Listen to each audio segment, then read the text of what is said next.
Greetings everyone, कैसे हो आप सभी लोग। आई होप कि आप सब सेफ होगे, अपने घर में बैठे होगे। सर, आज मैं आपको कराने वाला हूँ क्या, कुछ सैम्पल पेपर्स जो कि क्लास 10th के होंगे। ठीक है, और ये सैम्पल पेपर क्या होंगे, सारे आपके एमसीक्यू बेस के होंगे, एमसीक्यू बेस पर होंगे। और मैं आपको आज कराऊंगा सैम्पल पेपर किसके, मैथ्स के। ठीक है, साथ में कुछ बेसिक कंसेप्ट बताऊंगा। देखो, बात ऐसी है, अगर मैं आपको टॉपिक पढ़ाता, अपने पास इतना टाइम नहीं कि अपन लोग टॉपिक पढ़े। ठीक है, अगर मैं आपको क्वेश्चंस कराऊंगा किसके बेस के ऊपर, एमसीक्यू के बेस के ऊपर, और उसके कुछ बेसिक बेसिक बातें रहूँ मैं, तो आपका एक क्वेश्चन भी कवर होने वाला है, साथ साथ में आपका एमसीक्यू भी कवर होने वाला है। ठीक है, क्वेश्चन के साथ साथ एमसीक्यू के साथ साथ आपका बेसिक भी कवर कर दूंगा मैं साथ साथ में। समझ आ रहा है? तो फिर अपन लोग इस कंसेप्ट से सारे क्वेश्चन करने वाले हैं। चलिए, तो पहले क्वेश्चन की बात है अपना सैम्पल पेपर का। पहला क्वेश्चन क्या है, the ratio of LCM and HCF. किसका है? The ratio of LCM and HCF. LCM HCF का एलसीएम एंड एचसीएफ का रेशियो को बताना है, least composite number and the prime number. अच्छा, अब बात आती है लीस्ट कंपोजिट नंबर क्या होता है। भैया जी, लीस्ट कंपोजिट नंबर क्या होते हैं? ये आपके वही नंबर होते हैं जो दो या दो से ज्यादा टेबलों में आते हैं। लीस्ट कंपोजिट नंबर क्या होते हैं? ऐसे नंबर जो दो या दो से ज्यादा टेबल्स के अंदर है। ठीक है, फॉर एग्जाम्पल 4 हो गया, ठीक है, 6 हो गया। देखो, 4 आपका 2 के टेबल में भी आता है, 1 के टेबल में भी आता है, और 4 के टेबल में भी आता है। ठीक है, तो लीस्ट मतलब सबसे छोटा, कंपोजिट मतलब ऐसे नंबर, कंपोजिट नंबर क्या होता है? ऐसे नंबर जो दो या दो से ज्यादा टेबलों के अंदर आए। ठीक है, अब भैया नाम आता है प्राइम नंबर्स। क्या होते हैं? प्राइम नंबर वो नंबर होते हैं जो खुद के टेबल में आते हैं। ठीक है, नंबर इटसेल्फ में आते हैं। ठीक है, तो इस कंसेप्ट से अपन लोग चलने वाले हैं। चलो, इस कंसेप्ट के ऊपर आएंगे। तो लीस्ट कंपोजिट नंबर आपका कौन सा होगा? Least composite number, least composite number होगा आपका कितना? 4। समझ आ रहा है? और लीस्ट प्राइम नंबर कितना होगा भैया आपका? कुछ ज्यादा नहीं होगा, मान लो कितना आएगा, 2 होगा। यही होगा, ज्यादा क्या, यही होगा। समझ आ रहा है इस चीज का?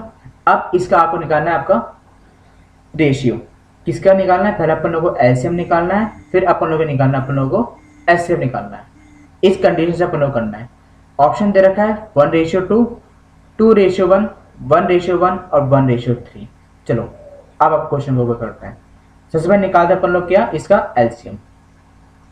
अगर मैं एलसीएम निकालूं 4 और 2 का, एलसीएम निकालने बैठूं, तो भैया कितना आएगा एलसीएम इनका? अगर बेसिस से पढ़ना है तो मैं आपको बेसिस एलसीएम निकाल देता हूँ। यहाँ 4 है, यहाँ 2 है, तो 2, 2, 1, 2, 1 और फिर 1। तो एलसीएम से कितना आ रहा है आपका? 2 इंटू 2। समझ आ रहा है? अगर मैं, चलो छोड़ो, मैंने साथ में एलसीएम निकाला ना, अपन लोग अलग अलग एलसीएम निकालेंगे इसका, अलग अलग एलसीएम निकालते हैं। ठीक है, लेट इट बी। चलो, अलग अलग एलसीएम निकालते हैं। 4 का एलसीएम निकालो, कितना आने वाला मेरे यहाँ पे? 2 इंटू 2। 2 का एलसीएम निकालो, कितना आएगा मेरे यहाँ पे? 2 इंटू 1। अब भैया अगर मैं एलसीएम दोनों का साथ में, अगर मैं एलसीएम निकालू, साथ में मेरा एलसीएम कितना आएगा मेरे यहाँ पे? 4। और मेरा एचसीएफ कितना आ रहा है मेरे यहाँ पे? एलसीएम मेरा भैया जी आ रहा है आपका 4, और एचसीएफ मेरा कितना आ रहा है? देखो, एचसीएफ के लिए आपको पता है कि जो नंबर कॉमन आता है वो आपका क्या होता है, यहाँ पे आपका एचसीएफ होता है। तो कॉमन क्या आ रहा है आपका यहाँ पे?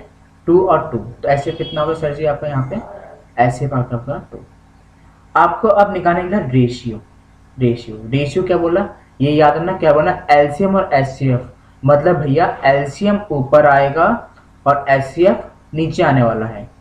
कुछ बच्चे क्या करते हैं, एचसीएफ ऊपर लिख देते हैं और एलसीएम नीचे लिख देते हैं। तो इस चीज का ध्यान रखना है, अगर एलसीएम से ऊपर आएगा तो आपको एलसीएम लेके चलना है, एचसीएफ ऊपर आएगा तो आपको एचसीएफ लेके चलना है। चलो फिर इसका एलसीएम निकालते हैं। ठीक है, अब एलसीएम कैसे निकालेंगे? अब इनको एलसीएम निकाल लिया, एचसीएफ निकाल दिया। अब एलसीएम कितना आ रहा है इसका आपका? एलसीएम भैया इसका आ रहा है 4, एचसीएफ कितना आ रहा है यहाँ पे? 2। डिवाइड करने बैठते हैं तो कितना आ गया यहाँ पे? 2/1, मतलब कि 2:1 is your answer. Option number B. समझ आया? आपने बेसिक आंसर सीखा एलसीएम क्या होता है, आपने ये सीखा एचसीएफ क्या होता है। भैया आपने साथ में ये भी सीख लिया कंपोजिट नंबर क्या होते हैं। आपने ये भी सीख लिया प्राइम नंबर्स क्या होते हैं। देखो एक क्वेश्चन के अंदर आपने 4 कंसेप्ट सीखे, 5 बता दूं तो फिर रेशियो निकालना भी सीख लिया, रेशियो कैसे निकालते हैं। ठीक है, जिसको कुछ नहीं आता होगा वो भैया कुछ तो कर लेगा एग्जामिनेशन के टाइम पे। चलो अपने नेक्स्ट क्वेश्चन पर आते हैं। अच्छा ये वाला क्वेश्चन तो भैया मैं बोलता हूँ बहुत वेरी वेरी इंपॉर्टेंट क्वेश्चन है, वेरी वेरी इंपॉर्टेंट। अब क्यों? अगर भैया इसमें से क्वेश्चन नहीं बना मतलब क्वेश्चन नहीं बना। ठीक है, इससे क्वेश्चन आने वाले हैं। ठीक है, अब इसके ऊपर इसका आपको बेसिक कंसेप्ट बताना चाहिए। इसका बेसिक कंसेप्ट मैं आपको पहले बताता हूँ, मैं आपको पहले बोल रहा हूँ। आपको जो नॉर्मल इक्वेशन होती है वो क्या होती है आपकी clear equation, a1x plus b1y plus c1 equal to 0। वह दूसरी इक्वेशन क्या होती है आपके, a2x plus b2y plus c2 equal to 0। तो पहले इसको अपन लोग के नॉर्मल इक्वेशन के फॉर्म में लेके आते हैं। नॉर्मल इक्वेशन फॉर्म कितनी होगी इसके अंदर, 5x प्लस 7y माइनस का 3 इक्वल टू 0। दूसरी इक्वेशन कितनी होगी यहाँ पे, 15x प्लस 21y माइनस का k भैया इक्वल टू 0। अब देखो, अब को इंसिडेंट क्या होता है, क्या लिखा है इसके अंदर, को इंसिडेंट क्या होते हैं। को इंसिडेंट पढ़ने से पहले मैं आपको इस टॉपिक के ऊपर जितने भी अगर फॉर्म होते हैं वो सारे फॉर्म आपको बता देता हूँ। वो सारे फॉर्म है आपके सामने आ गए। देखो अब ये फॉर्म क्या है, देखो ये से आपका एनसीईआरटी का क्वेश्चन है, एनसीईआरटी का है टेबल। ठीक है, अब इस टेबल को ध्यान देखो, अगर आपका a1/a2 इज नॉट इक्वल हुआ b1/b2 को, तो अपन लोग बोलते हैं इंटरसेक्टिंग है। देखो सोचो यहाँ पे लिखा है x, x है क्या होता है आपका 1, क्वेश्चन तो 1, तो 1/3 क्या इक्वल है आपका -2/4 के। कट भी करने बैठो तो कितना आ गया यहाँ पे, 1/3 will be not equal to minus का 1/2। अगर आपका a1/a2 इक्वल नहीं होता है किसके, b1/b2 के, तो उस केस को अपन बोलते हैं भैया कि ये इंटरसेक्टिंग लाइन बन रही है, या फिर हम बोलते हैं क्या है आपका यूनिक सॉल्यूशन। क्या बोलते हैं, यूनिक सॉल्यूशन। अगर इन केस में a1/a2 इक्वल हो जाए b1/b2 इक्वल हो जाए c1/c2 के, तो इसे हम बोलते हैं क्या, को इंसिडेंट लाइन्स। दूसरे वर्ड में बोलो तो इन्फिनिट मैनी इक्वेशंस बोलते हैं, सॉल्यूशन बोलते हैं। फॉर एग्जांपल a1/a2 मतलब 2/4 कितना आएगा भैया, 1/2 इक्वल टू 3/6 कितना आएगा भैया, 1/2। फिर अगर सॉल्व करूंगा तो भैया माइनस से माइनस कट जाएगा, माइनस से माइनस कट गया तो 9/18 कितना आ गया यहाँ पे, 1/2। अगर सब आपस में इक्वल आ गए हैं तो मैं इसको क्या बोलने वाला हूँ भैया जी कि यहाँ पे कोइंसिडेंट लाइन्स है। समझे? अगर आपका a1/a2 इक्वल है b1/b2 के, लेकिन इक्वल नहीं है किसके, c1/c2 के, तब अपन लोग बोलते हैं इसको क्या, ये पैरेलल लाइन्स है, या बोलते हैं अपन लोग क्या है आपका नो सॉल्यूशन है। ठीक है, तो इस क्वेश्चन में क्या पता चला है भैया, इसका 1/2 इक्वल तो हो रहा है 1/2 के, लेकिन इक्वल नहीं हो रहा है किसके, 1/3 के। समझ आ रहा है चीज का? ठीक है, अब देखो आपने एक क्वेश्चन पढ़ा, उस क्वेश्चन के ऊपर आपने कुछ बेसिक कंसेप्ट सीख लिया, क्या कि को इंसिडेंट लाइन्स क्या होती हैं, इंटरसेक्टिंग लाइन्स क्या होती हैं, और आगे पैरेलल लाइन्स क्या होती है। ठीक है, और यूनिक सॉल्यूशन क्या है, इनफिनिट मैनी सॉल्यूशन क्या है, और नो सॉल्यूशन क्या है। ठीक है, यही आपका बेसिक चीज है। देखो मैंने आपके लिए क्वेश्चन इसीलिए लेकर आया हूं कि आप क्वेश्चन के साथ साथ आप कुछ बेसिक भी सीखते रहोगे। ठीक है, चलो अब क्वेश्चन आपका ये रहा कि भैया ये बोला कि को इंसिडेंट लाइन्स है, को इंसिडेंट लाइन्स की अभी हमने पीछे इक्वेशन सीखी है। क्या इक्वेशन होती है कि भैया a1/a2 इक्वल होता है आपका b1/b2 के, इक्वल होता है आपका c1/c2 के। चलिए a1/a2 कितना होगा यहाँ पे, 5/15 इक्वल है आपके 7/21 के, इक्वल है ये आपके माइनस का 3/k के बराबर है, ये 3 है। ठीक है, इस कंडीशन में आपको क्या करना है, -3 माइनस का k, तो माइनस से माइनस आपका कट गया। इस कंडीशन में क्या करना है, आपको क्रॉस मल्टीप्लाई करना है और इसका आंसर निकालना है। ठीक, चलो भाई क्रॉस मल्टीप्लाई करते हैं, आगे कर सकते हैं ऊपर से अपन लोग क्रॉस मल्टीप्लाई करेंगे तो देखो क्या होता है, 7/21 इज इक्वल टू 3/k। 7 7 7 21, 3 को इधर मल्टीप्लाई करो और k को इधर मल्टीप्लाई करो, तो कितना आ गया, k will be equal to 9। ये कितना आ गया, 9। तो आपका ऑप्शन नंबर ए। समझे? हमने फर्स्ट क्वेश्चन सीखा, हमने सेकंड क्वेश्चन सीखा, हमने कुछ बेसिक सीखा। अब आते हैं अगले क्वेश्चन के अंदर। अगला क्वेश्चन भी और मजेदार क्वेश्चन है। इस क्वेश्चन के अंदर आपका डायग्राम बनने वाला है। तो ये क्वेश्चन आपसे क्या बोल रहा है, एक लड़की है जो कि ईस्ट डायरेक्शन में की तरफ चल रही है।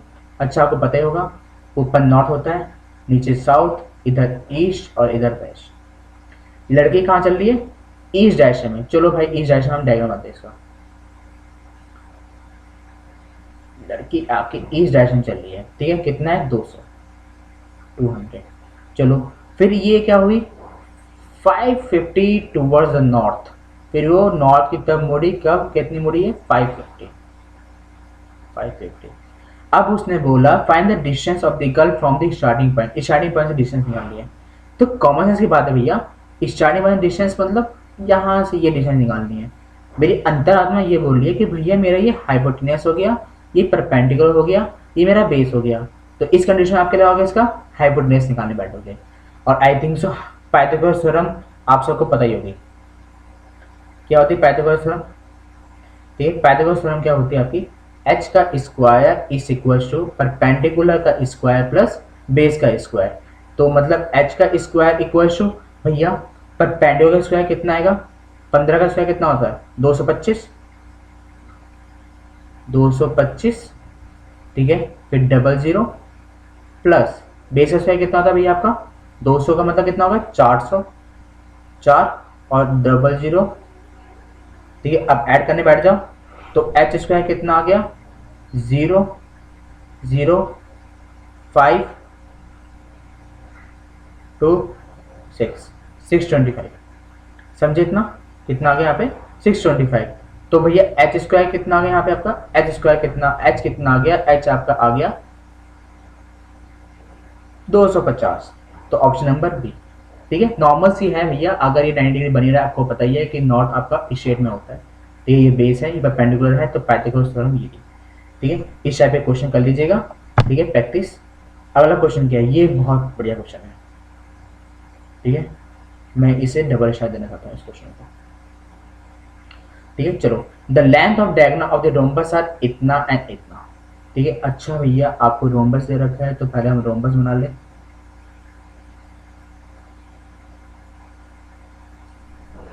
ठीक है, यह है रोम्बस। रोम्बस बनाने के बाद इसको हम फिर नेमिंग दे देते हैं। ठीक है, नेमिंग दूं या नहीं दूं? रहने दो, क्या जरूरत है, कोई भी दे देंगे। ये ए हो गया, ये बी हो गया, ये सी हो गया, ये डी हो गया।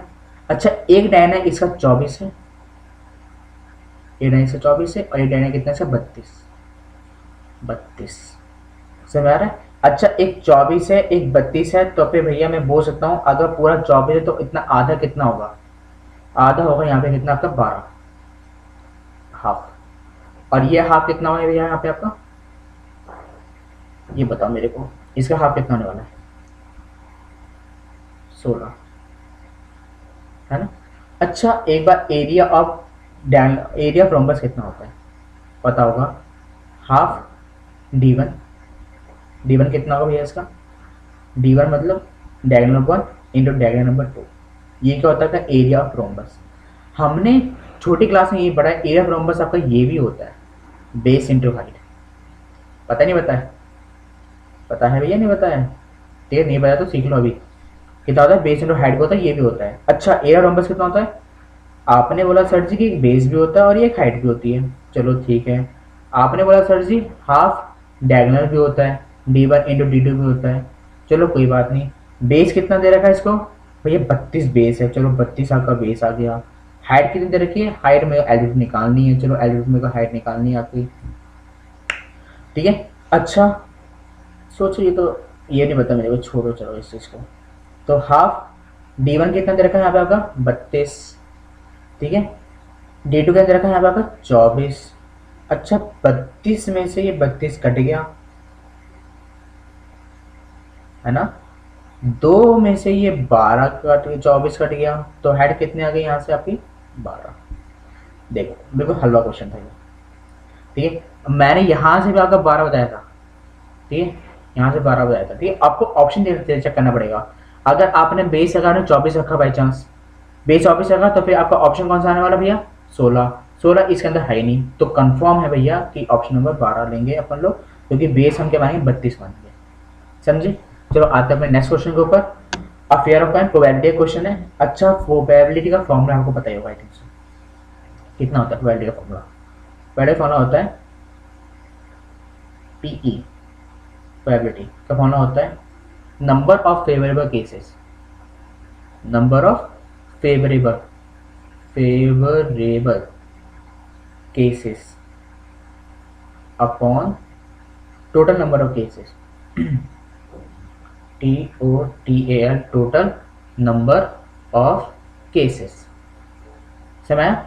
अच्छा, नंबर फेवरेबल केसेस मतलब भैया कितने केस हैं। मान लेता हूं, मान लेता एक बैग रखा हुआ, यहाँ पे एक बैग है, इस बैग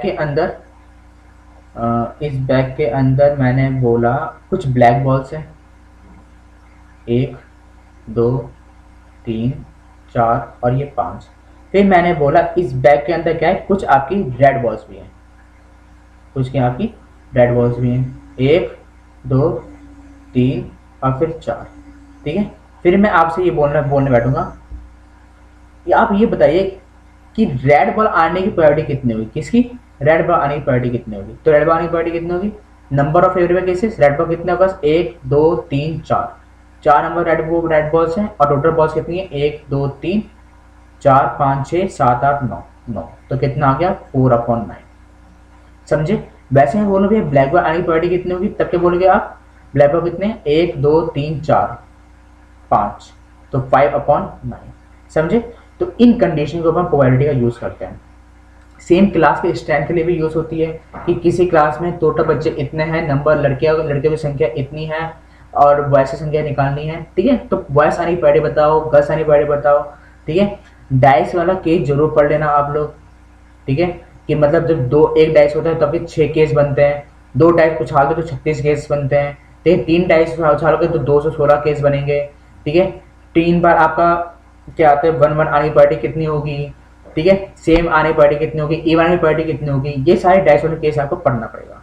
ठीक है, अगर नहीं पढ़ोगे तो कत्लेआम होने वाला आपका। समझ आ रहा है? वैसे ही इस क्वेश्चन में क्या है, 2 फेवरेबल कॉइन्स है। अच्छा, अगर 2 कॉइन होंगे तो 2 की पावर 2, मतलब कितने केस बने टोटल आपके? 4 केस बनने वाले हैं। अगर 3 कॉइन उछालोगे तो 2 की पावर 3, मतलब आप कितने केस बनेंगे? 8। अगर आप 4 कॉइन उछालोगे तो कितने बनेंगे टोटल केसेस? 16। तो उस हिसाब से आपको पता चलेगा कि टोटल नंबर केसेस कितने बनने वाले हैं। आप 2 कॉइन उछाल रहे हो तो कितने केस बनने वाले हैं? 4।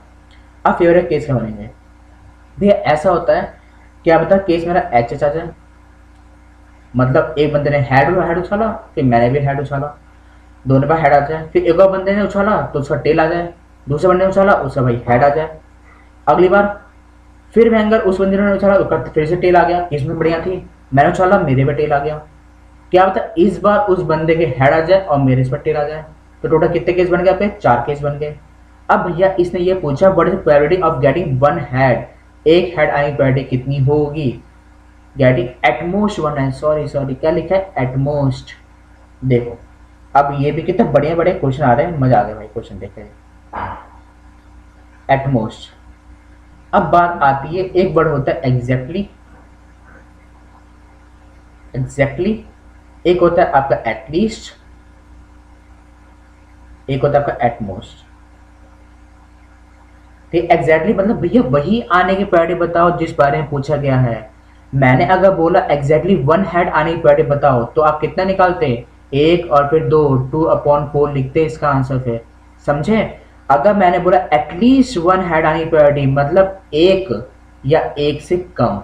क्या मतलब? 1 या 1 से कम। एटलीस्ट मतलब होता है 1 या 1 से ज्यादा, 1 से 1 से कम। एटमोस्ट मतलब क्या होता है? 1 या 1 से ज्यादा, वो नंबर या उससे ज्यादा। अब भैया समझ आया? एग्जैक्टली मतलब वही, एटलीस्ट मतलब वो नंबर या उससे कम, एटमोस्ट मतलब वो नंबर या उससे ज्यादा।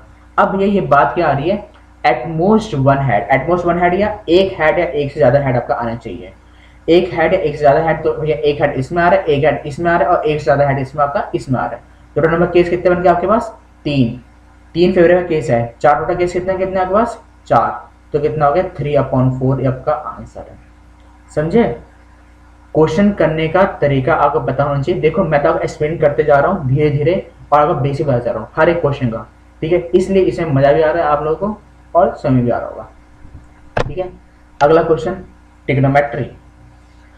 इसके अंदर भैया ये बोला गया है, भैया मैं बीटा की ऐसी क्या वैल्यू डालूं, बीटा की जगह मैं ऐसी क्या एंगल डालूं, 0 डालूं, 90 डालूं, 45, 30 डालूं कि मेरा भैया आंसर 2 आ जाए। सोचो सोचो, दिमाग लगाओ। अगर सोचो अगर थीटा की जगह बीटा की जगह मैं 0 डालता हूँ तो साइन 0 कितना होता है भैया 1, साइन 0 कितना होता है 1, तो भैया 2 इंटू 1, समझ में आई चीज का? माइनस कॉस 0 कितना होता है, कॉस 0 होता है भैया आपका 0 इक्वल टू, अच्छा 2 इंटू 1 कितना है 2, तो 2 माइनस 0 कितना है 2, तो भैया मेरा थीटा की जगह 0 पुट करके मेरा आंसर कितना आ रहा है 2 आंसर आ रहा है। समझ आ रहा है चीज का? ठीक है, चलो नेक्स्ट क्वेश्चन को पा रहे हैं, वीडियो थोड़ी लंबी जा होने वाली है, ठीक है, इसलिए फटाफट मैं सॉल्व कर रहा हूँ। The distance of the point from point इतना टू द ओरिजिन, भैया आपका कोई ओरिजिन है, ओरिजिन का पॉइंट मैंने मान लिया 0 और एक डिस्टेंस दे रखा है आपको कितना, आपका ए डिस्टेंस दे रखा है जिसका पॉइंट आपको दे रखा है -5,6। अच्छा इसके अंदर आपके कुछ फॉर्मूलेस हैं इस चैप्टर के अंदर, ठीक है, कोऑर्डिनेट ज्योमेट्री के अंदर। एक फॉर्मूला आपका अप्लाई ये होगा इसके अंदर इस चैप्टर का सेक्शन फार्मूला, जो फार्मूला कितना होता है mx2 plus nx1 upon m plus n, ठीक है। देखो फॉर्मूला भी रिवाइज करा रहा हूँ मैं, खुश हो जाओ बस, ठीक है। दूसरा m/2 plus ny1 upon m plus n, समझ आया? एक होता है मिड पॉइंट थ्योरम का, ठीक है, x1 plus x2 plus upon 2, वैसे कितना आता है y1 प्लस y2 अपॉन 2, समझ आ रहा है? एक होता है सेंट्रॉइड, सेंट्रॉइड को भूलना मत, बच्चे सेंट्रॉइड को भूल जाते हैं। सेंट्रॉइड का फॉर्मूला कितना होता है x1 plus x2 plus x3 upon 3, ठीक है, वैसे y का डिस्टेंस भी होगा। एक होता है डिस्टेंस फॉर्मूला जिसका क्वेश्चन है, डिस्टेंस फॉर्मूला कितना होता है भैया आपका, डिस्टेंस फॉर्मूला होता है आपका x2 माइनस x1 का whole square plus y2 minus y1 का होल स्क्वायर, समझ आ रहा है? अच्छा x2 कितना होगा इसके अंदर -5 ओरिजिन मतलब 0 होगा तो -0 का होल स्क्वायर प्लस y2 कितना इसके अंदर आपका 6 माइनस 0 का फिर से होल स्क्वायर। अच्छा -5 का स्क्वायर कितना होने वाला भैया आपका 25, कितना होगा 25।